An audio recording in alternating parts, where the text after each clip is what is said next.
뇌물죄가 인정이 된다면 형사법적으로는 가장 큰 죄거든요. 그러다 보니까 이 부분을 인정할 수 없는 것 같습니다. 그러면 저는 이 대목도 굉장히 웃겼어요. 이제 글로벌 기업의 부회장 이재용 부회장을 말하는 거겠죠. 이재용 부회장이 구속되는 거 보니까 너무 가슴이 아팠다.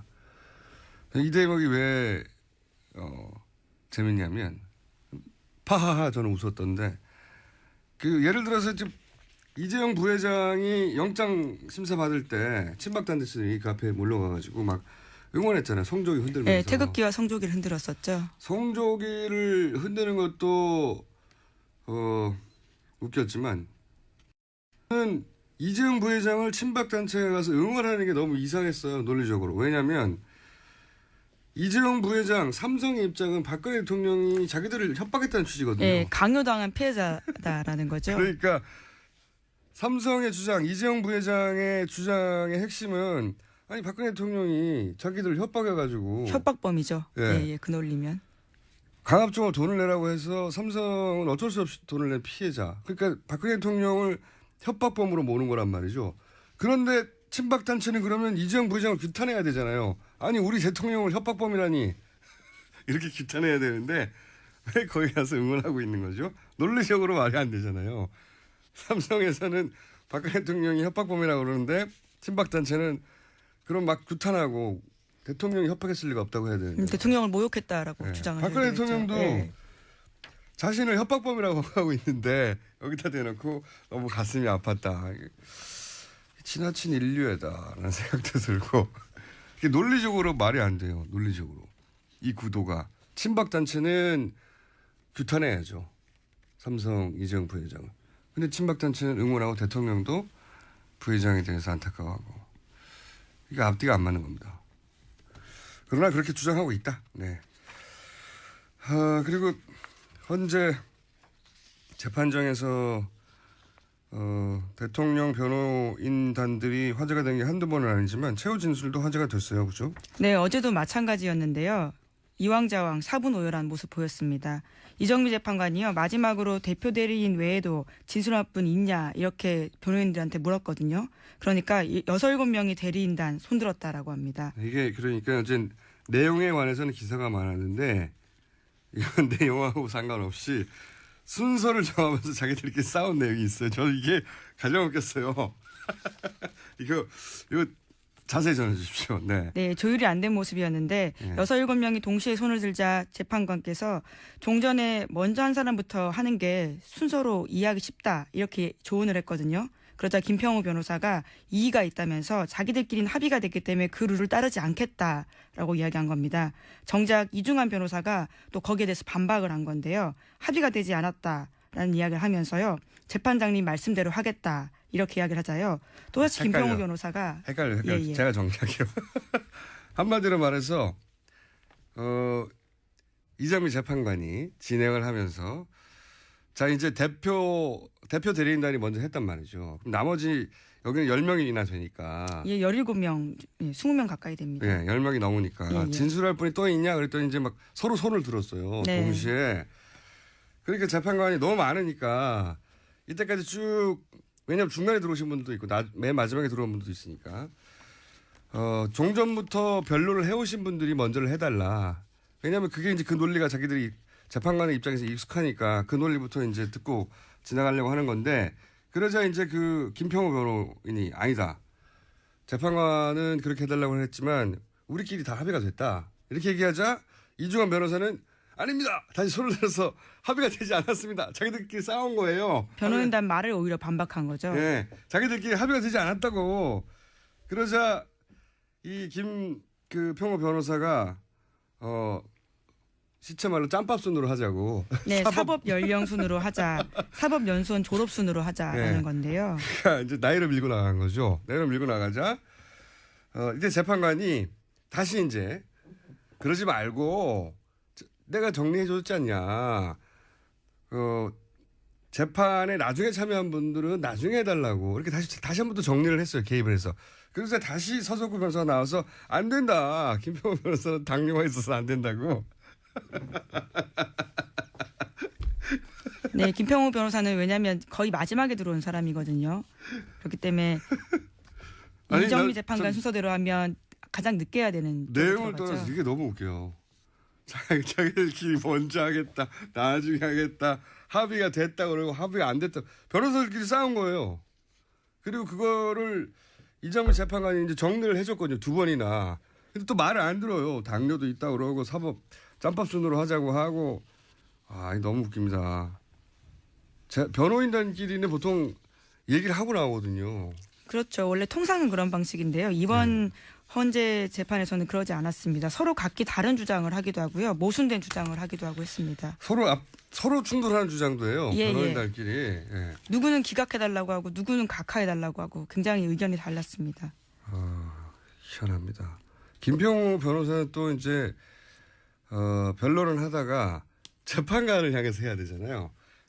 변론은 당연히 왜냐하면 판결은 재판관이 되니까 재판관을 향해서 호소를 하는 거거든요. 이런 법 논리가 있다고 법리를 다투는 건데 이분은 거꾸로 카메라를 보고 했어요. 네네. 뒤에 있는. 이분들 재밌습니다. 다 정치를 하시려고 하는 분들이 이제 재판의 변론을 카메라를 보고 하는 분은 제가 처음 들어봤는데 근데 나중에 이제 이정미 재판관이 이제 제지를 했죠. 자기들 좀 보고 해달라고요. 예. 재판관을 보고 변론을 하라고. 이게 헌재 카메라가 맨 뒤에 있거든요. 네, 헌재 재판과 홈페이지 가면 볼 수 있습니다. 네. 그 영상. 홈페이지 가시면은 지금까지 있었던 변론들을 다 볼 수 있어요. 그래서 헌재 이제 방청석 맨 뒤쪽에 카메라가 전체를 보는 멀리 카메라가 한 대 달려 있는데 그러니까 방청석을 보고 거꾸로 서서 한 거예요. 변론을. 참 재밌습니다. 또 내용 이전에 내용은 이제 오늘 나오실 게스트들과 얘기하겠는데 형태가 너무 재밌어요. 예. 길이길이 역사에 남아서 회자될 거라고 봅니다. 자, 다음 뉴스는요. 네, 특검이 어제 대통령 대면 조사가 불발된 이유를 공개했습니다. 조사 과정에서 녹화를 거부했기 때문에 안 됐다라는 건데요. 대통령 쪽이 계속해서 이를 거부했다라는 겁니다. 대면 조사 안 한다고 제가 이게 750원 걸었었는데 750원이면 하도 많이 걸어가지고 어쨌든 이게 다 저희 PD한테 받을게요.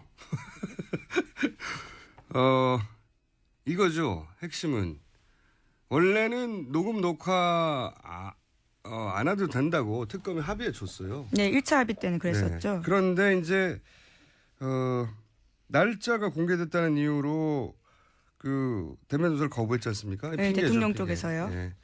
대통령 쪽에서는 날짜 공개를 특검 쪽에서 했다고 그랬는데 제가 지난번에 한번 말씀드렸지 않습니까? 화낸 사람이 유출한 거라고.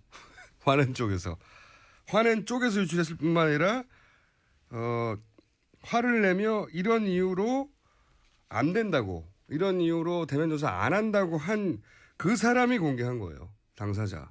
제가 알기로 그렇습니다. 화낸 사람이 공개한 건데 이런 일을 겪고 나자 그러니까 특검은 공개하지 않았는데도 불구하고 저쪽에서 공개해놓고 자기들을 공격하는 걸 겪자 이거 녹화 안 했다가는 다 진술 받고 나서 뭐라고 언론 플레이를 할지도 모른다. 자기가 한 말을 가지고 해석을 달리하는 게 아니라 특검이 하지 않은 말을 가지고 역으로 이유를 대며 언론 플레이를 했잖아요. 그래서 이제 녹화든 녹음이든 하나는 하자 했는데 그걸 거부한 거죠. 저는 이거는 특검이 이런 요구를 한 거는 너무 당연했다고 봐요. 말을 어떻게 바꿀지 어떻게 합니까 지금. 예, 신뢰가 깨졌다라는 이야기를 여러 차례 반복했습니다. 특검이 어제 이를 발표하면서요. 네. 왜냐하면 언론 플레이를 심하게 당했으니까요.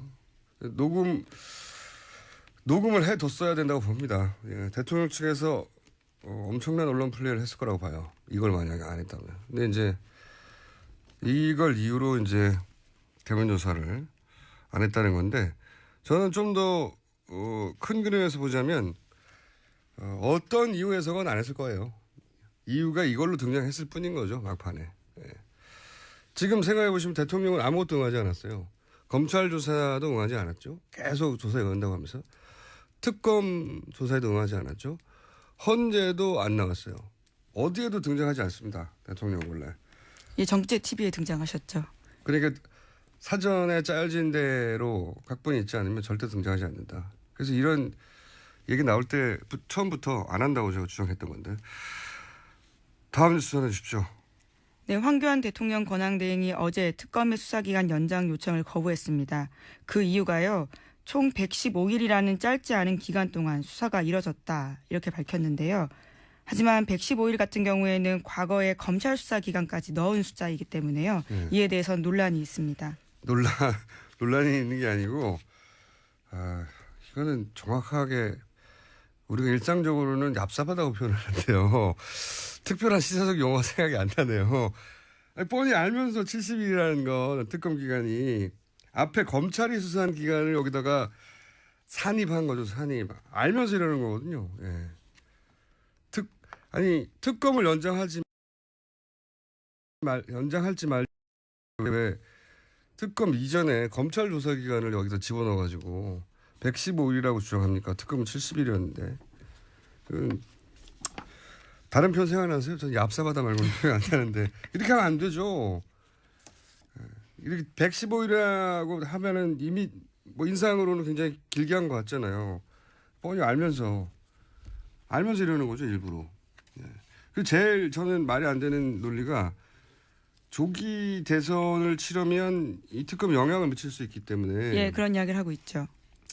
이 논리대로면 검찰 수사도 하지 말아야 되는 거예요. 예. 그렇죠. 이후에 검찰 수사도 멈춰야 된다는 논리로까지 갈 수 있는 말입니다. 그리고 이제 조기 대선을 치를 경우에 특검이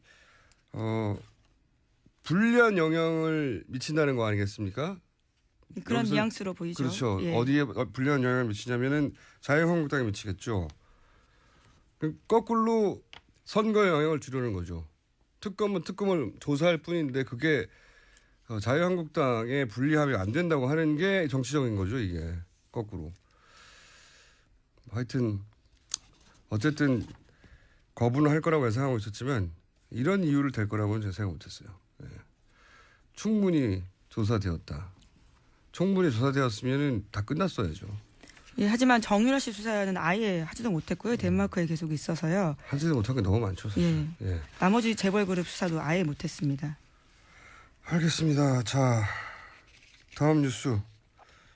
어제는 대부분 이 뉴스가 넘쳐나가지고 그죠? 네네. 또 어떤 뉴스가 있습니까? 네, 이영선 행정관에 대한 구속영장이 기각됐습니다. 법원에서는요, 구속의 사유와 필요성, 상당성을 인정하기 어렵다 이렇게 밝혔습니다.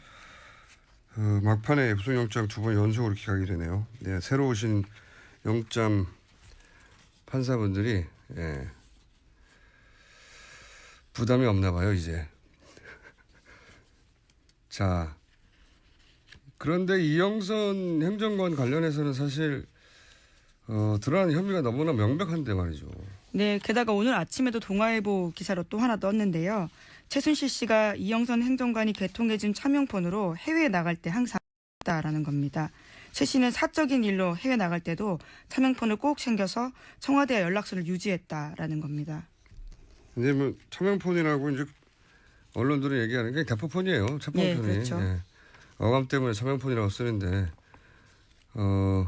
대포폰을 이용한 상대가 대통령이었다는 거 아닙니까? 통화 상대가. 네, 기록을 확인해 보면 그렇다라는 거죠. 네. 그러니까 대통령하고는 언제든지 통화가 되는 상태로 유지되고 있었어야 한다는 거고. 많은 분들이 그런 얘기를 했죠. 사태 초기에 박근혜 대통령은 중요한 결정을 혼자 내리지 못하고 의사결정을 내리지 못해서 안전부절하다가 어디론가 가서 통화를 하고 나서 이때까지 회의했던 것하고 정반대 결론을 얘기하기도 하고 쭉 내부 회의를 하다가 갑자기 통화하고 나서는 정반대 얘기를 한다는 거죠. 딴 이야기를 한다는 거죠. 자기가 주장했던 내용을 뒤집어서 다른 내용을 말하고 해서 당황했다. 예, 전역 전 의원이 그런 증언을 한 바 있습니다. 그런 얘기를 했었는데 그러니까 본인이 결정하지 못한다는 거죠. 아무것도. 그러니까 꼭 통화를 하고 나서 결정했는데 그 상대가 최순실 씨였다는 거는 이제 우리가 최근 몇 개월 사이에 알게 된 거죠. 하나 정도 더 할 수 있을 것 같습니다. 하나. 네, 광복회가요. 특정 이익을 위한 태극기의 무분별한 사용이 우려가 된다라는 입장을 밝힌 건데요. 시위에서 태극기 도구로 사용하고 재판장에서 난데없이 태극기 펼쳐드는 행위에 대해서 일종의 경고를 한 거죠. 알겠습니다. 자, 경고할 만한 자격이 있는 분들이죠. 오늘 여기까지 하겠습니다. 시사인의 김은지였습니다. 감사합니다.